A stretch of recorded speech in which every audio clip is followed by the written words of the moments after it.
most money on endorsements from these athletes.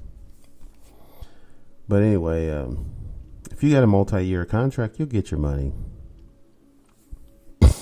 You know, I don't have a lot of sympathy for guys who make $20 million a year and you got 7 or 8 years left on your contract.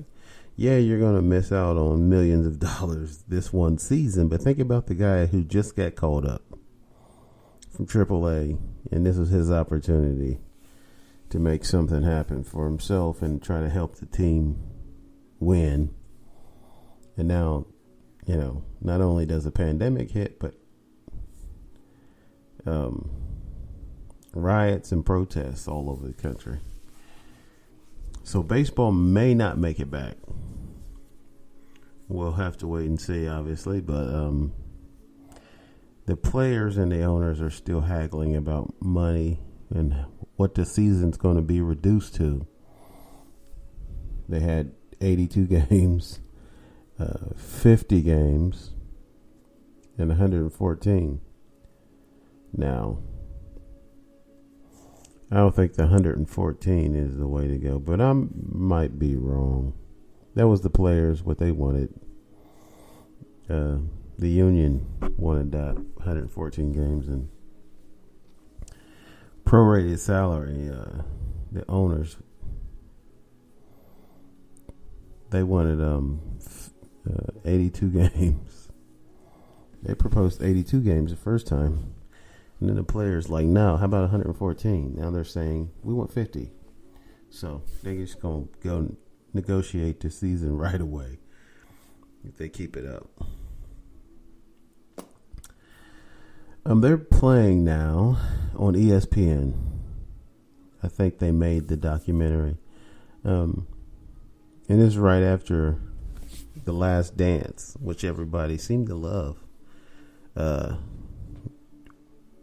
This is 10 episodes in The Last Dance. A documentary about the Bulls.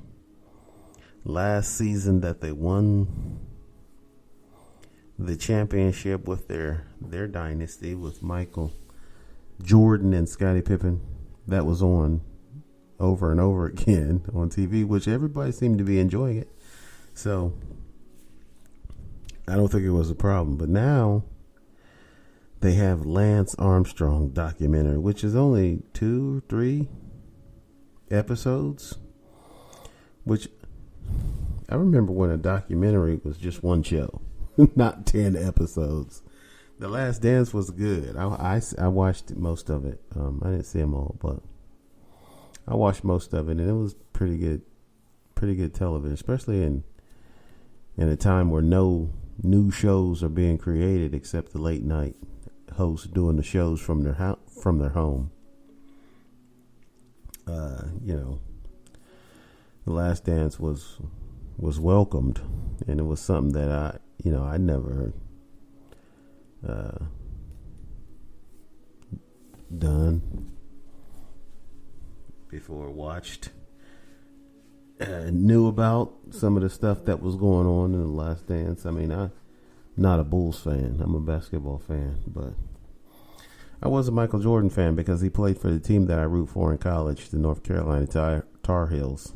But other than that, I didn't want to see the Bulls win. But now the Lance Armstrong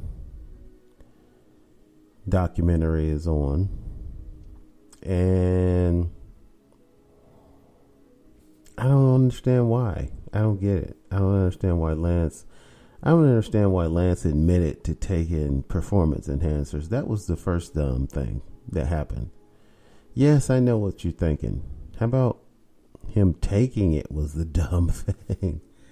Yes, I agree. He should have never took performance enhancers, but my opinion is this. Once you take it, there's nothing you can do about it. You can't go back and not take it. Why admit it once you're retired? I mean, you don't see Barry Bonds admitting anything. Why are you admitting that you've taken performance enhancers? That's dumb. I mean, you went your whole career, won the Tour de France 7 times, and then you wait years, not just, right directly after retiring, and then you go and you wait years, and then you admit that you indulged in performance enhancers. That's just stupid, man. That's just dumb on Lance's part. Now he makes this documentary to remind people, oh yeah, all that inspiring I did because I beat cancer and had the yellow bracelets and had Nike selling them to everybody, and I'm donating money to charities that helps research with cancer. All that was fake. I lied. I done performance enhancers. That's how I got the cancer in the first place. Lance Armstrong is a dumbass, man. Just lay low. You shouldn't have admitted anything. You're already out of the sport now. Once you did it, man, you don't need to admit it. I mean, it's over. It's done with. Nobody's hurt. People might have been pissed off at you for lying, but once you've done it, man, and it's over with, there's no need for you to admit to anything. That's the part that to me is silly. Him admitting, like I said, you don't see Roger Clemens admitting that he used steroids, or Barry Bonds. They'll go to their grave denying it. Like, no, I didn't. No comment. People don't know what they're talking about.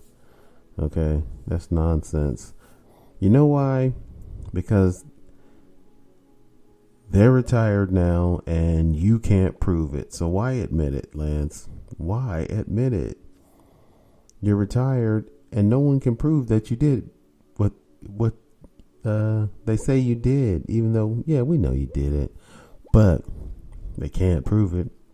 And you're retired. You could just shut the fuck up and go on about your business. Like I said, take Barry Bonds' advice.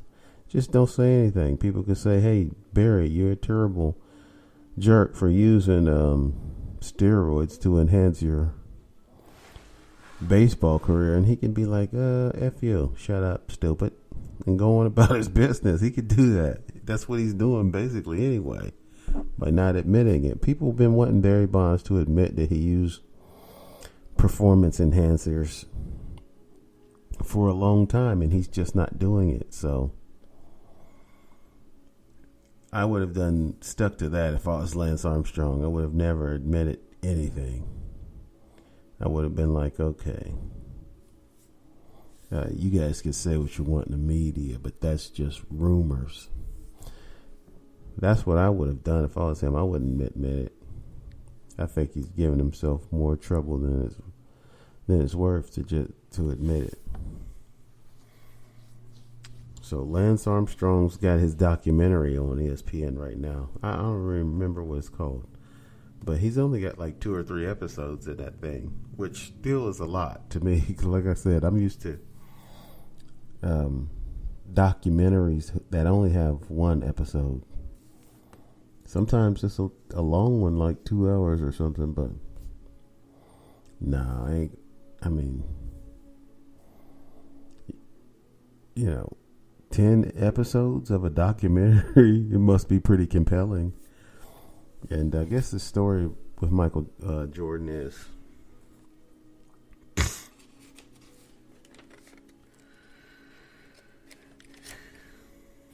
one other thing in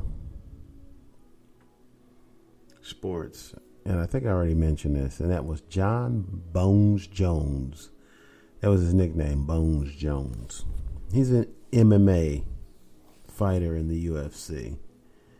Says he wants more money, so now he's going to be haggling with Dana White. He's the guy, the founder and GM of the league, of the UFC, Ultimate Fighting Champion. John Bones Jones in the news. At least he's not getting in any trouble or failing a drug test or anything like that. That's what happened to him in the past. He failed a drug test, got kicked out. More than once, not just once. He done it multiple times.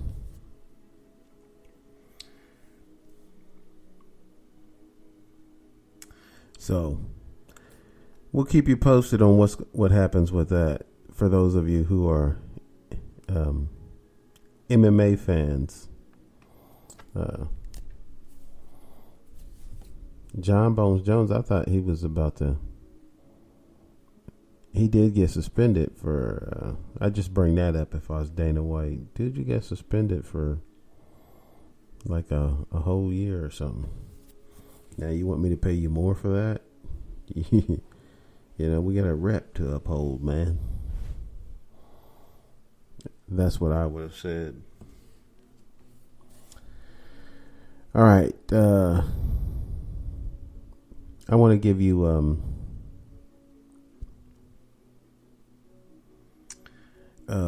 your conspiracy theory update. I almost forgot. The latest conspiracy theory is that the protests and the riots going on are a false flag operation. I don't know what they're designed to do. Usually people say that something is a false flag condition.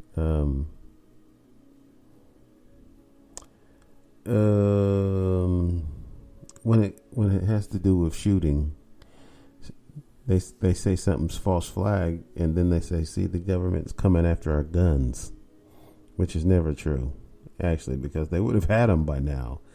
I've been hearing people say this since I was a young kid, you know, that the government's going to, well, I heard adults say it back when I was a kid. The government's coming for our guns, which is not true. They would have already done so if that's what their intent was, to get your guns. I mean, people have been saying that since Clinton was the president, and he was president for 8 years. Then George Bush, president for 8 years, and then Barack Obama, president for 8 years. So after all these presidents, especially two-term presidents, they would have gotten your guns if they wanted them. They're not interested in your guns. They don't care about your guns. You know, they don't want you to bring any guns to a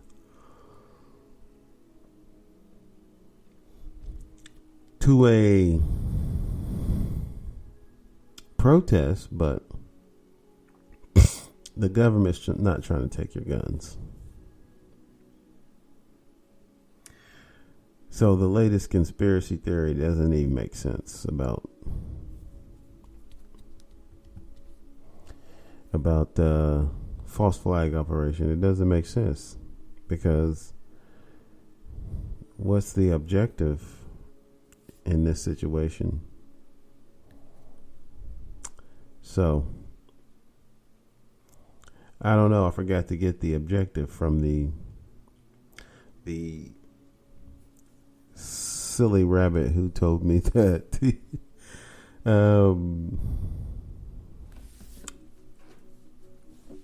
that all the rioting and the my cousin actually told me that all the rioting and the protests were a false flag operation. And I was like, and not only that the coronavirus is caused by 5G towers. Now, I've mentioned that before, but this guy said there is actually no coronavirus. It's the 5G towers. It makes you simulate